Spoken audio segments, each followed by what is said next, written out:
Welcome to Inner Healers, a radio show dedicated to bridging science and spirituality by sharing the latest news on integrative health and overall well-being from a spiritual standpoint.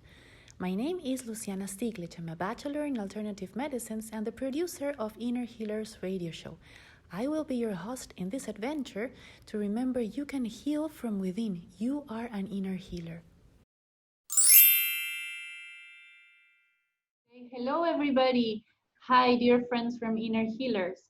My name is Luciana Stiglitz. I'm the host and producer of Inner Healers Radio, which has been streaming for the past 10 years through Blog Talk Radio Online.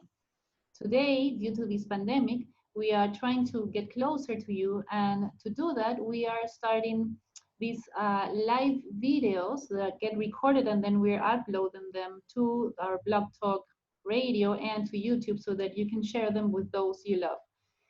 Today, our special topic has to do with how can we deal from our mental state with this pandemic. So our topic for today is how do we go from anxiety to a skillful action during this pandemic? And our special guest this morning is Jack Elias. So Jack is a specialist in transpersonal hypnosis and neurolinguistic programming. He's the founder and director of the Institute for Therapeutic Learning in Seattle, USA. Hello, thanks for being with us today, Jack. Good morning. My pleasure, Luciana. Good morning. So tell us a little bit about your background. You've been working for many years already with people that are experiencing difficulties, right? Yes. I started practicing Buddhist meditation and studying Buddhist psychology at the age of 20. And so I'm 73 now. So I've been doing that for a long time. And I encountered hypnosis and NLP after I'd been doing my Buddhist studies intensively for about 15 years. And what I found was that the wisdom that was being presented in the hypnosis trainings and the NLP trainings was like little bits and pieces of what I had learned in a much more comprehensive way in my Buddhist studies. So that was a very wonderful confirmation that I had made the right choice in my studies. And it also showed me that there was a way I could present this Eastern wisdom to Westerners. It's like the hypnosis and the NLP would become like a front through which I could help people understand in a much more comprehensive way. So I started my therapy practice and my teaching practice about 32 years ago. So I've been training people to be certified hypnotherapists, been training them to practice NLP, and I have been my private practice. So I've had, I have an international clientele. I've been working for about 25 years over phone, Skype, Zoom, WhatsApp, FaceTime. Yes, Take your pick. Yes. I had almost forgotten about the sessions. Right now that Zoom is everywhere. So let's see, for people who might not be aware or might not know much about what neurolinguistic programming is and also what hypnosis is, because many people have this idea that hypnosis has to do with a magic trait, that you can actually make people behave like a dog or behave in a way that their consciousness is taken away from them, and you can like control them through hypnosis. Yeah. Whereas when you work with neurolinguistic programming, you're more into Ericksonian kind of hypnotherapy. Can you please explain this to our listeners? Yes. Lots of people have lots of opinions about what hypnosis and NLP are, including hypnotists and NLP practitioners. And a lot of times they will argue with each other about hypnosis versus hypnotherapy. I would tell you that anytime you have people doing that, understand that they don't have a very deep understanding, because there's nothing to argue about. Both of these Western disciplines are just ways of presenting inherent human wisdom. So there's insights and practices. And because we're human beings, as with any other kind of knowledge, it can be perverted with bad motivation. So a lot of people kind of, as you said, they have a kind of, they make it kind of magical and mystical. Oh, hypnosis can control you, but people are controlling us all over the place. You know, it's, so don't be naive and make it like there's this little special case, because from my Eastern studies, what I learned was, when I encountered hypnosis and NLP, is that Westerners think that they're in this real self and that these things are outside of that. But the way I have presented my perspective on hypnosis is that the mind, thinking mind, is inherently hypnotic. We are in hypnosis all the time. Every time you follow some thought from your subconscious mind, your self-talk, that's one suggestion after another. You know, feel bad, think you're a bad person, get really scared. You know, that's all just hypnotic suggestion. It's hypnotic suggestion all the time. And so you can throw away the word hypnosis. It's just suggestion. It's responding to a thought. All thoughts are just opinions. None of them are true. What happens though is, because we're susceptible to suggestion, and if they happen often enough and vividly enough, we become habituated to them. And when we're habituated to a belief, because a suggestion is just a belief, it's a proposal. But when we become habituated to a proposal, a belief, we forget it's a belief, we think it's the truth. And so we become, that's a very powerful, limited hypnotic state. Only what I believe is the truth. And the most horrific thing that it does is it cuts us off from our human heart, because we're going around like this. And if somebody else is looking at a different belief, we could even become enemies and kill each other. It's very tragic. It's needless. All of this needless suffering of human conflict is needless. It's all unnecessary submission to negative suggestions. And they're not all, and they're not coming from hypnotists. Most of them are coming, unfortunately, generationally through our parents. People pass on all the defective, deluded learnings they get. And if you don't do personal work to get free of them, then you just pass them on too. So becoming attached to a thought would be the cause for suffering. Yes. Yes, because you lose the awareness that it's just a proposal. You can test it out.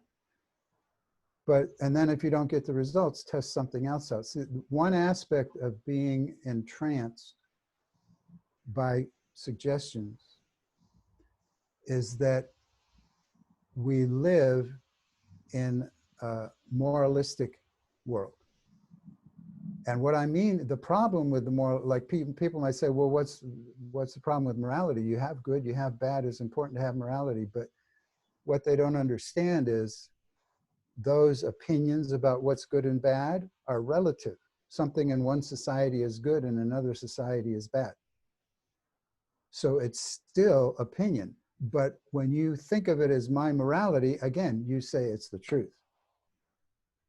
And that causes, raises the potential for conflict inwardly, beating yourself up, I'm not a good enough person, or outwardly with someone else, you're a bad person. But the real essential thing to understand is that moralistic thinking is based on false notions of the law of cause and effect. That's why it's damaging. It's based on fictional laws of cause and effect, as opposed to the real law of cause and effect. Like in our topic today, we want to go from anxiety to effective action. Effective action, the essence of effective action is staying in accord with the actual laws of cause and effect. It's not based on pumping yourself up with some, self-hypnosis or NLP. I'm a great salesperson, I can accomplish anything. None of that is going to help if you're not acting according to the actual laws of cause and effect. Now, because we get most of our programming in childhood, because before the age of 7, a lot of people don't know this. Children are not little adults. We're not fully formed when we're born. In fact, very significantly, we don't have a fully formed brain until around the age of 7. Specifically, we don't have a cognitive discriminating faculty, which means before the age of 7, we're totally suggestible, which is why we can delightfully believe in Santa Claus or the Easter Bunny, but we also, with equal conviction, can be taught to believe we're bad and we don't deserve to be happy. It's all suggestion.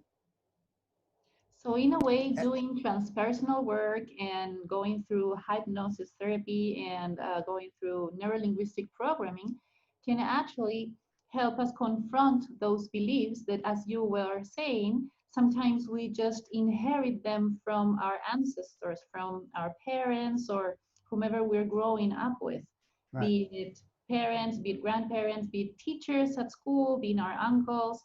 So in a way, we receive all of this information and we kind Advertising, of program TV commercials. within the family, yes. And so when we become adults and we have developed our cognitive abilities, we can actually use them through inner work to let go of those beliefs that have already fulfilled their mission in our life, because many of them have to do with allowing us to survive, right, in the world. Right. So when we become adults, we can actually let go of all those beliefs that have already completed their mission in our life, and we can, instead of them, we can replace them with healthier beliefs that will allow us to be conscious about what you're saying, this law of cause and effect. Yes. The thing in childhood, we have we're naturally immature, and the law of cause and effect we have as a child is basically, if I want something, I should have it. That's not a real law of cause and effect. But it's, the thing is that gets programmed. And if we don't mature, then that essential law of cause and effect completely pervades our morality. It's like our morality is based on, if I want something, I should have it, which leads to tremendous destructive criticism, because you notice you want things, but things aren't working. Why aren't I getting what I want? The universe is against me. People are against me. It's not fair. All kinds of craziness, because we're operating according to the law that if I want something, I should just have it. If I might just take a chance here, our president, who exhibits this kind of immature mentality, what did he say as soon as he got in office? I should get the Nobel Prize. Why? Because I want it. You gave it to him, you should give it to me.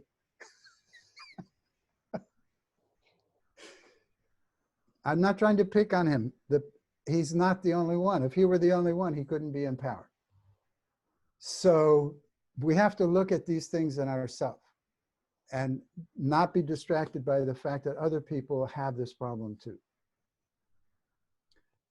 So operating according to the actual laws of cause and effect means you have to pay attention to your experience.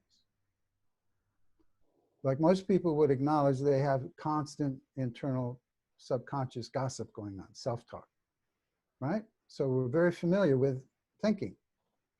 But I ask people, what do thoughts think about? What do thoughts relate to? And they kind of instantly go into a state of, I don't know. And so I keep coaxing them, and they keep guessing. Like someone might say, well, no, that's not true. I think about a pen. I think about a pen. But pen is a thought. Thoughts can only refer to other thoughts.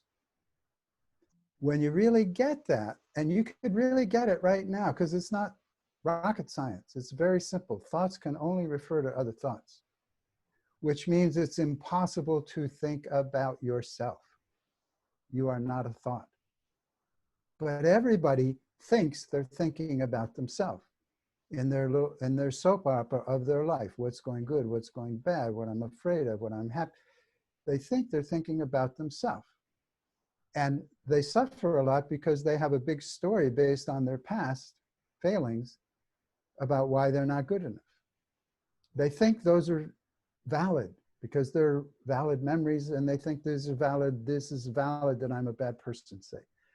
But you're not thinking about yourself.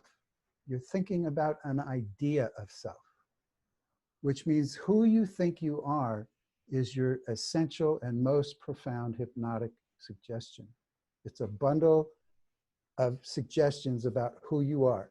None of them are who you are because they're all just thoughts. Who you really are is not a thought. So it's impossible to think about yourself, which means right now, if you're listening, if you get this, you could feel a tremendous release from the burden of your past and how it proves there's something wrong with you, because all of that is just fluff. It's just hypnotic suggestion. Right, because you are yourself just by existing.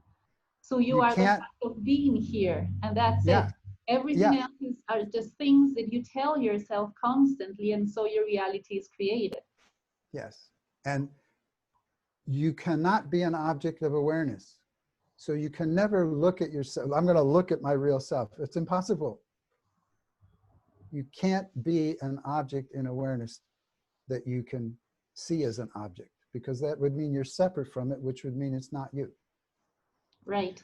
So you So, can never perceive yourself. You can only have a felt intuitive sense of the nature of being, which is our true self is being. And it has no boundary, which is when you have an intuition of being, then you welcome everyone because you recognize we're all the same being. And that's the way to put an end to violence. And it's also with that awareness, you can function and be creative and collaborative, creating wonderful things in the world to the optimal degree.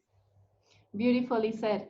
So, for all our listeners who are today here with us and those who will be listening to us through the replays, through YouTube, through the radio show, what can we tell them about how does this happen in a pandemic context? Which means, how does our brain work in a pandemic context? Okay, this is a hypnotic suggestion. This is a Yes, hypnotic yes. suggestion. And that's the thing. Our So basic way of life, our ability to live is not being taken away. What's being taken away is our habitual patterns of behavior, which are based on hypnosis, and the idea of the person we are who's following that. That person is being limited, but the real you is not limited. You're only limited if you tell yourself you're that. So you're fundamentally free all the time. When people are suffering, they typically think, I've lost my freedom and I have no power. To my mind, it's very important to understand you always have all your power. You always have all your freedom. It's genuine freedom, which means if you choose to use your power to create suffering, you can create horrible suffering and nothing will get in the way because you're genuinely free. But what people do is the essence of suffering is that we squeeze ourselves mentally, emotionally, and physically. So if you decide to do activities to squeeze yourself and create suffering, at a certain point, it gets so bad, you misinterpret your experience. You say, oh, I'm lost. I have no freedom. I have no power. No, your suffering is so intense because you have all your power to make it intense, and you're free to do that.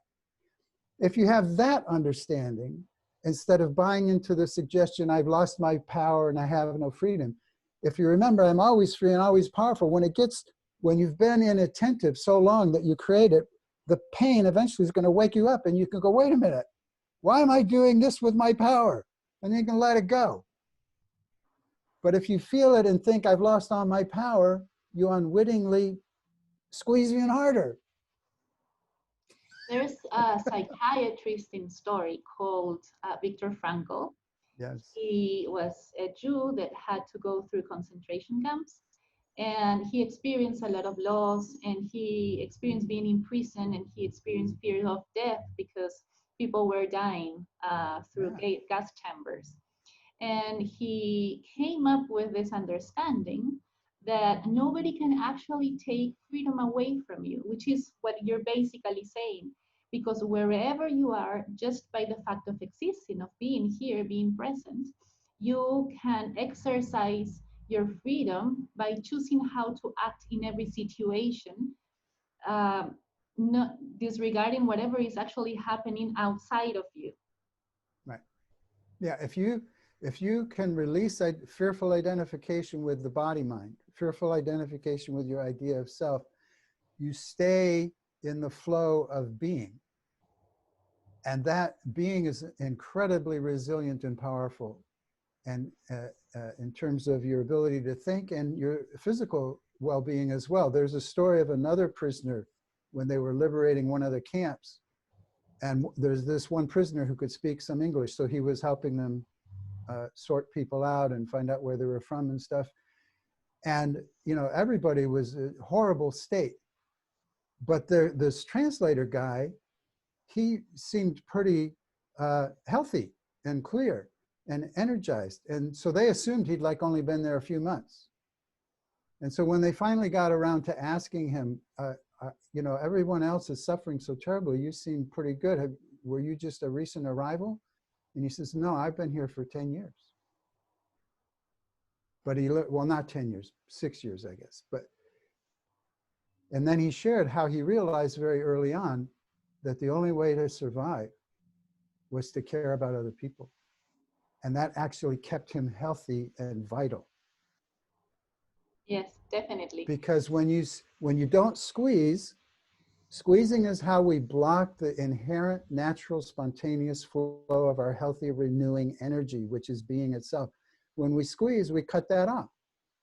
And if we don't understand clearly what we're doing, when we feel the pain of it, again, we make the mistake, oh no, something's wrong. And then ironically, we make it worse by squeezing harder because of fear.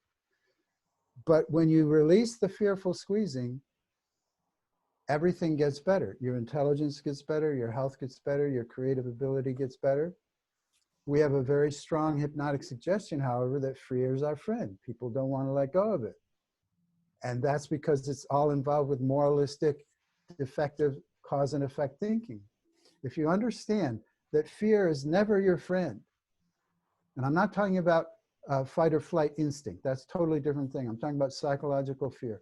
Psychological fear, the essence of it, no matter how philosophical you get about it, the essence of fearful thinking and the emotion of fear is that you're squeezing yourself. If you recognize that, it's easy to put energy into releasing fearful thinking and fear and getting over the idea they're your friend, because you can look at this and say, how is this going to help with anything?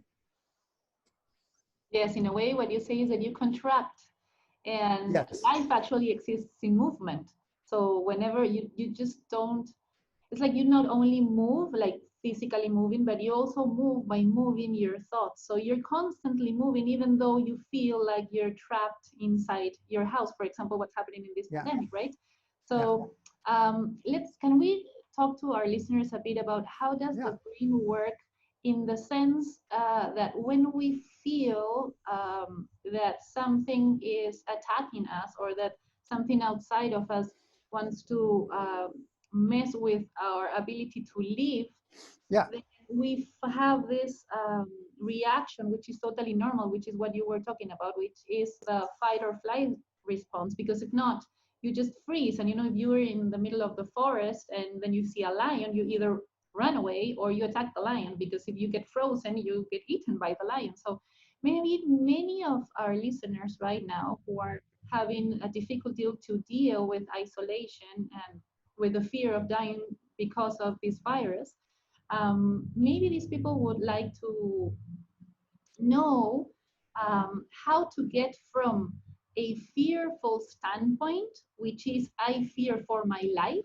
I fear for my freedom, I fear for my economy, I feel uncertain about what's going to happen in the future with me and my family, to what we're talking about, which has to do with waking up and developing our awareness, healing our inner self and developing our awareness so that we can actually realize who we are, and and let go of this fear. But this is a process. So can we talk about, going NLP, going from A to B? Yeah. So we follow habitually fearful thinking. As children, we learn, like we're spontaneous initially, and maybe for a while, people smile at us no matter what we spontaneously do. But at some point, they start enforcing discipline. So you start getting punished for being spontaneous. So you learn that a wholesome, spontaneous feeling, you learn that that's dangerous, and you learn to hate it, because every time you have it, you get punished. And because you don't have a cognitive faculty, you can't understand they're wrong for doing that. You just believe them that I'm bad for having this feeling. So you learn to hate in varying degrees your inner life. And the way you do that is when the feeling comes, you block it in part by imposing the message you got from your parents or whoever. So you learn to associate your wholesome feelings with negative hypnotic suggestions. And so when you're having emotional turmoil, it's not the emotion that's the problem. It's the storyline that's the problem. Because it's like taking a stick and constantly stirring a pond. So there's constant waves of turmoil. And again, just like with squeezing, oh no, I don't like squeezing something wrong, so ironically you squeeze harder. Same thing with the stick. My mind is in turmoil. So you start doing the stick harder. I got to get rid of the waves.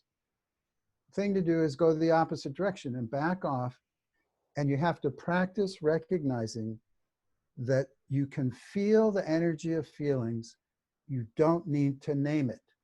And you don't need to think the storyline is inherently a part of it. It's extra. It's a habitual extra addition that prevents us from relating in a whole felt sense way with the nature of emotional energy, which is that it's just a temporary vibration. It means nothing.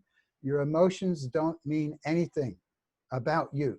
They don't mean anything about you. They're not a judgment of you. They don't prove you're good or bad. They're just a temporary fluctuation in your energy system. So when you learn to remember that habitually, then you're very comfortable with emotions, because emotion is not a problem. It's not a problem. Oh my God, I'm feeling this feeling. Suddenly I have a big project. What am I going to do about this feeling? Don't do anything about it. Just relax and it will go away all by itself. Same with thoughts. Your thoughts are not about you. Thoughts are about the idea of you. You can like sit in a theater seat and metaphorically just watch them go on a screen, you know, like the, what do you call it that they put on foreign films? You can't, what do you call it? It escapes me. When they put the words on a film so you know what the people are saying. Anyway, it's gone out of my head. Anyway, so just watch the thoughts. Practice realizing you're not in them. Even if you see your name there, or I, me, my, you, they're just sounds. They're just words. They're not you. This sense of isolation is not because of a true restriction on your aliveness. It's because you've learned to squeeze yourself in relationship to your habitual patterns. If your established habitual patterns, which you consider your real life, if they're not obstructed, you're not squeezing so much. But when they do get obstructed, you unwittingly have a program you're not aware of that if my habitual patterns are being inhibited, my only alternative is to squeeze myself and get upset and afraid. No, you have the alternative, let them go. Appreciate spaciousness, because now you're not in the box of having to follow that habitual pattern. You can appreciate spaciousness, but that doesn't get you far if you think spaciousness is a thing. The transpersonal aspect is really taking to heart that we are a manifestation of pure being. We are not what we think we are. We're a miraculous manifestation of pure being. We're not Freud's idea of the ego. We're not Jung's idea. We're not any of that. We're beyond all of that. All of that is just thinking. But a lot of therapy is about having a better idea of yourself as if that's the ultimate thing. It's not the ultimate thing. It's just trading one trance for another. So transpersonal work is waking up that you get to use the mind as a tool, but you're not inside the mind. It can't inflict punishment on you. The only way you feel punishment is if you have a thought, slap your face, slap yourself in the face, and you go, okay, and you go, oh, it's making me suffer. No, it's just habituated, negative, hypnotic activity. And it's basically fluff. It's not powerful, like, ooh, that's another suggestion. Oh, my trances are so powerful. That's just another, they're all fluff. Just practice breathing and smiling.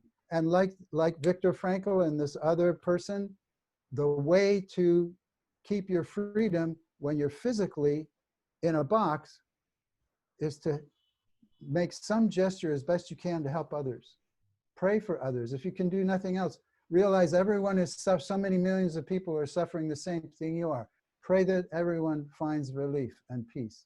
Put your energy into that. It's real simple. You have written a book which is called Finding True Magic, and you tell people about all of this that we're talking in your book. And when you talk about the way in which we can talk to ourselves, you talk about the function of phrasing a goal rather than the content of the goal itself. So the idea would be, or you actually say, it's generally a good idea to phrase a goal as a currently developing process rather than a finished achievement that might be rejected. So maybe this is a tip that we can give our listeners and that they can do at home whenever they feel these negative thoughts or these uncontrollable thoughts that belittle them in any way. Yeah, okay. So the thing is, we don't feel negative thoughts. We accept the negative suggestion, and then we have an emotional response to it. The problem there is it happens so fast because our subconscious mind it doesn't logically analyze reality. Our subconscious mind determines reality according to vividness. So an emotion is a lot more vivid than a thought. But the thought creates the emotion.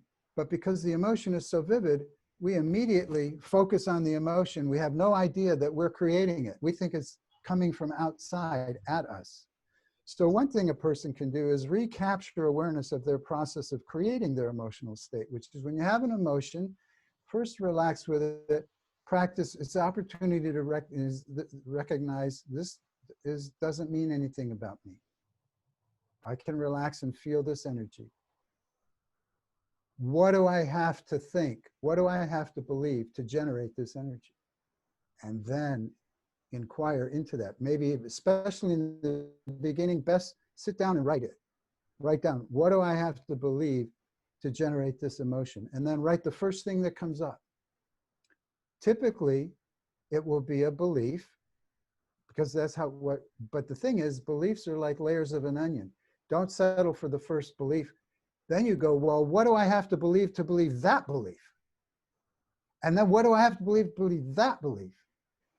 And number one, just in the process of doing this, before you get any really good answers, just in the process of inquiring, your emotional turmoil will reduce. Because you're not feeding it with your attention. All activity requires energy and attention. All activity requires energy and attention.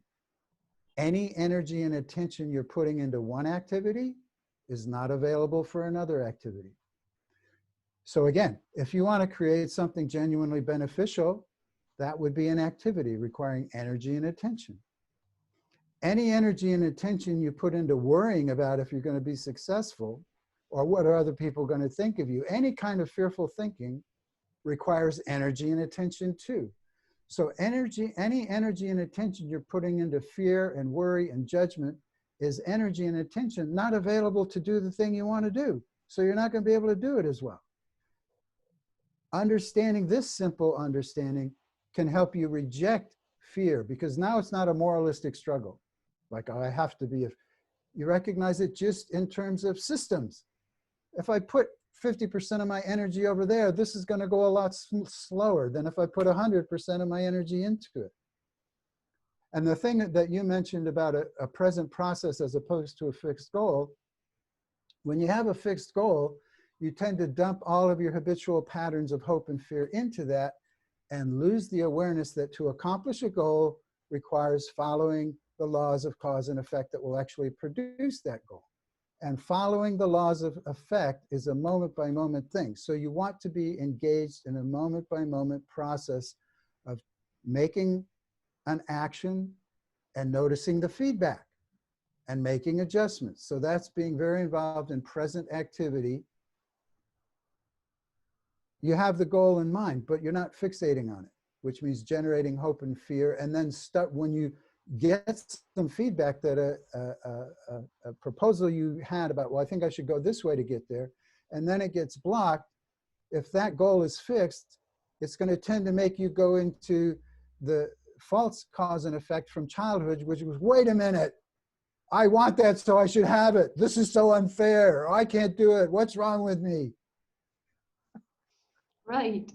So what you're saying is that focusing on our topic for today, whenever we experience anxiety, and we believe this anxiety has to do with the result of how we experience the pandemic, we could actually sit, breathe, and think about or realize which are the thoughts that we believe in that are creating this anxiety.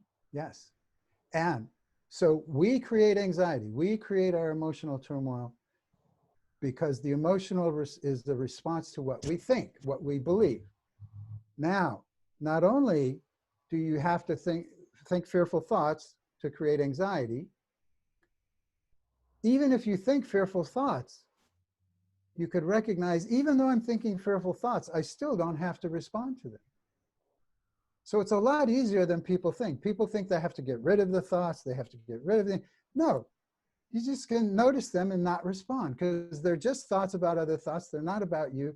They're just fictional. You have a right to question them. You could be open-minded.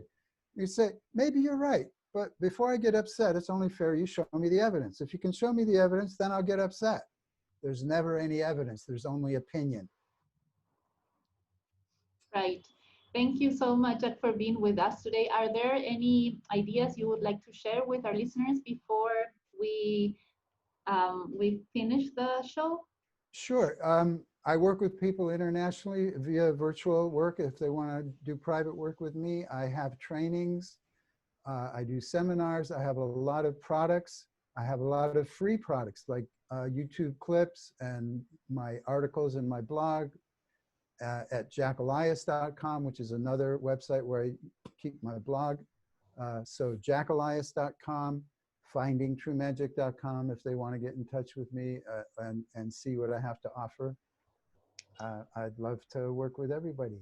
And I will be doing more of these kinds of online classes, my own Zoom online classes, so they could keep an eye out for those. Okay, thank you, Jack, for being here today with us. And we really hope to have you again soon. I would love to. Sharing with us. Thank you. Okay. Have a nice day. Bye-bye. Bye.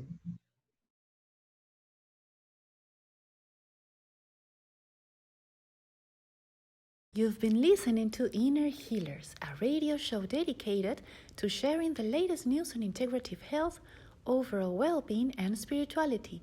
You can follow Inner Healers on Blog Talk, Instagram, Twitter, Facebook, and YouTube. My name is Luciana Stiglitz. Join me on Inner Healers' next episode to remember you can heal from within. You are an inner healer.